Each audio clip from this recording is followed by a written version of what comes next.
In this fast-paced technological world where we seem to have plenty of everything except time and energy to keep pace with it all, we need a place where we can find ourselves and one another, a place where we can grow in character and love, a place that sends us back into our everyday world as better, stronger, serving people. That place for us and for hundreds like us over the years has been First United Methodist Church, where we are actively seeking to find, grow, and send disciples for Jesus Christ. I'm glad for the opportunity to talk to you about First Church. It is a great church with great history. Our present is very strong, and we're looking to go even stronger in the future. We've gathered around a mission statement which we've worked at together, which is very simple and yet very communicates the whole thrust of our work together. That is that we seek to find, to grow, and to send forth disciples for Jesus Christ. If we can do those three things, we feel like we'll be responsible agents for Jesus in our time. The finding part is inviting people in, being an inviting congregation, so people will say, I want to be part of this part of the vineyard of Jesus Christ. The growing part is what happens to each one of us as we participate in small groups or Bible studies or even in committees that have to get work done. We begin to grow in what it means to be a disciple. And finally, when we feel strong enough, we start putting our discipleship into practice out in the world where we work and in families and our recreational times so that we become an agent for Jesus Christ in the world, which is what he taught his first disciples. Our location is really important to us. We're right across the street from the university. We're in the midst of downtown Ann Arbor, and we have folks that come to us from all sorts of places, quite a ways away sometimes, as well as right downtown. It's a great mix, both young and old, and lots of middle-aged people too, and all of us are working together to figure out how to be the best church we can be in this place of Ann Arbor in the 21st century. As we stand on the threshold of a new millennium, we are intentionally seeking to be a vital and faithful witness to the Christian gospel. Ann Arbor is a diverse, active community, rapidly developing and growing, home of the University of Michigan, and state-of-the-art hospitals and corporations. The downtown bustles with activity and has much to offer. First United Methodist Church, standing prominently on the corner of State and Huron Streets, is uniquely situated to minister in and to this community.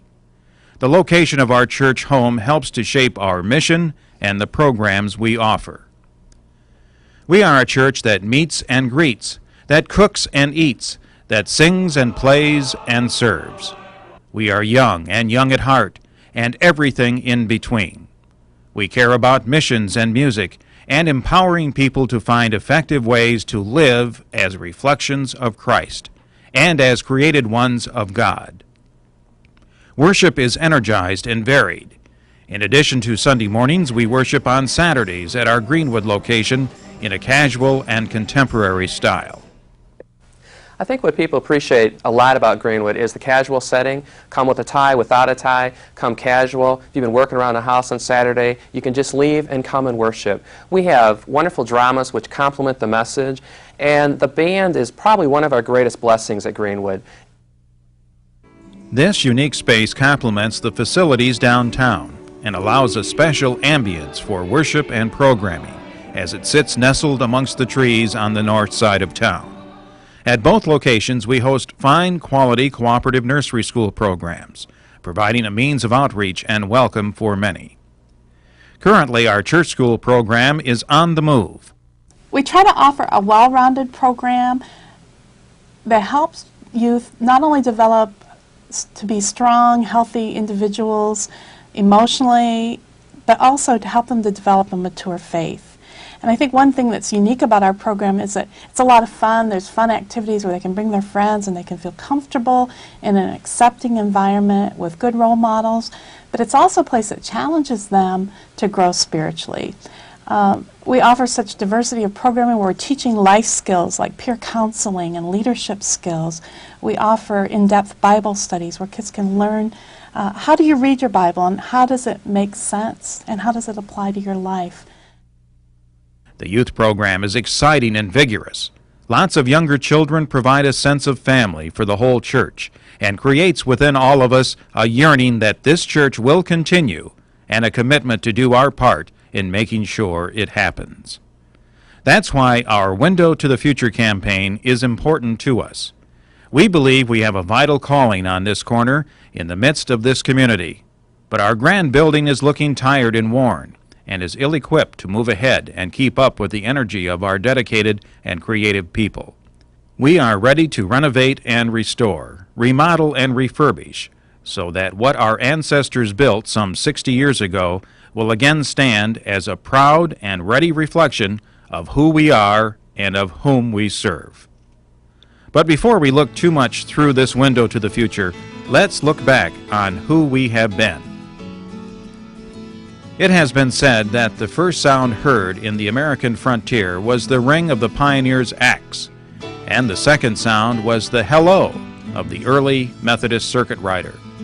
Our heritage can be traced to the first circuit rider, who served 5 log cabins in 1.5 miles of wilderness, which is now Ann Arbor.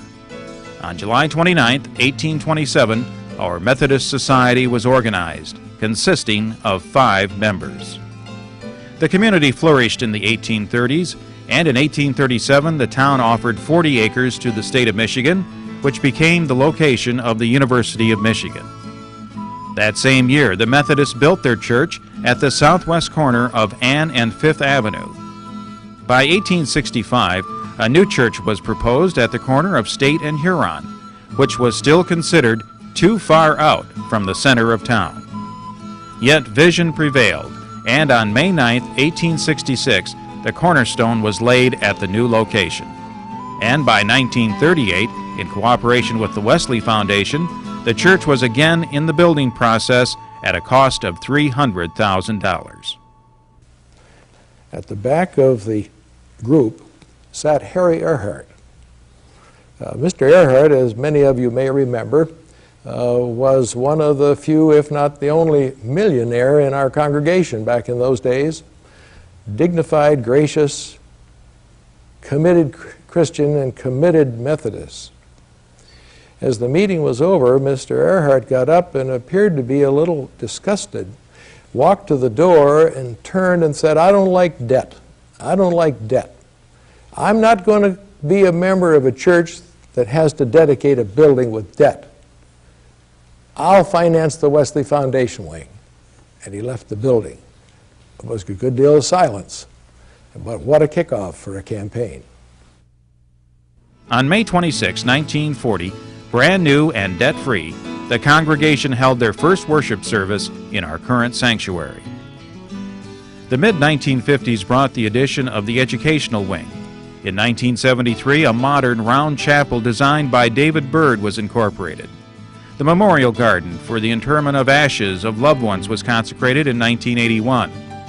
And in 1987, the circular driveway connecting State and Washington Streets, called the Promenade, was created to help address barrier-free access. Over $200,000 was raised on a single Miracle Sunday in 1988 to help provide for a new boiler, to refurbish the kitchen and social hall, and to replace the organ console.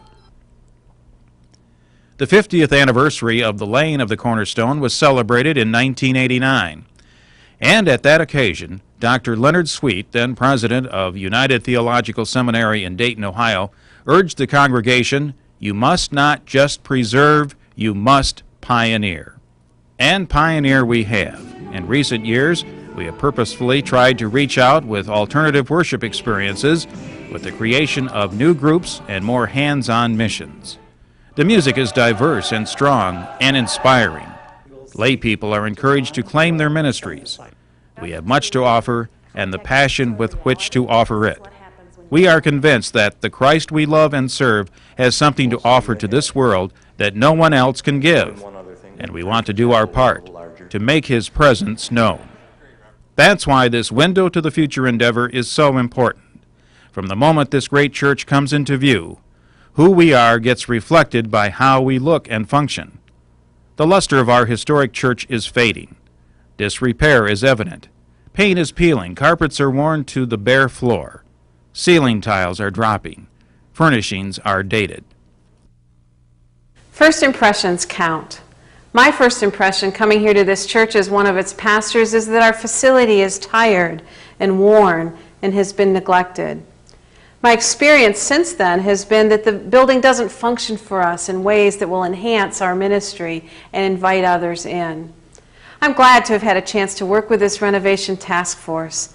This group of hardworking, diligent people have put before us a plan that will serve us well as we look toward our future as First United Methodist Church. The Master Concept Plan is a comprehensive plan to address the building needs well into the next century. This plan allows for the creation of an inviting new entrance off the parking lot that will be accessible to all with the inclusion of an elevator. The change to the building means different things to different people. Certainly, the important parts are the things that affect you individually. But to the whole church, opening up the west side, taking care of restrooms, stairwells, and enhancing the classrooms, and taking care of those things that will take care of the future of the church and the programming of the church, we're looking forward to that. And we hope you will join us in supporting the project too. Additional lobby space will be created inside the back entrance and near the entrance to the sanctuary. A small addition extending into the courtyard will help us relocate the green room and provide additional space on each floor. Barrier-free restrooms on every floor. The children's ministry area will be updated, the social hall enlarged, and the stage area improved.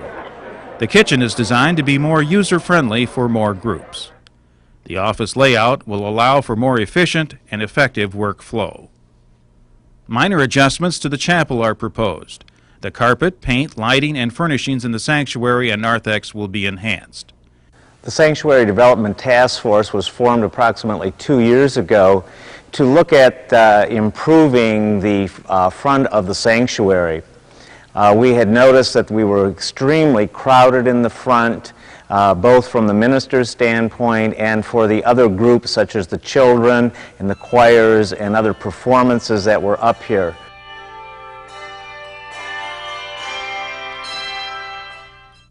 The attention to roof repairs, as well as electrical and plumbing and life safety issues, are an important part of this comprehensive plan to bring our church up to code.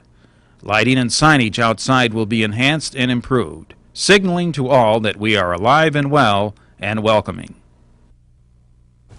When we joined the church 14 years ago, we didn't join because of its condition, but because of the programming and the people. But now we need to look at the condition. And I love this church. I can hardly wait for it to be bright and beautiful. I really believe in this capital fund project. I think it's time to renovate this building. We won't get another chance like this. This is the time when we can do this building well in such a way that it will be useful and beautiful into the 21st century for many years. We have several great ministries going.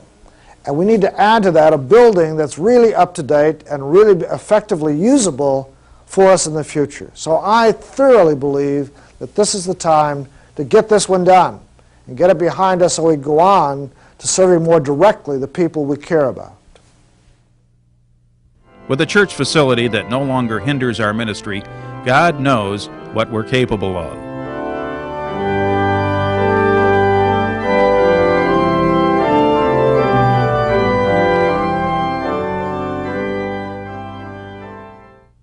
Let us look back and give thanks for those bold pioneers who built this grand church, who looked into the future and saw us, striving to be responsive disciples and faithful stewards.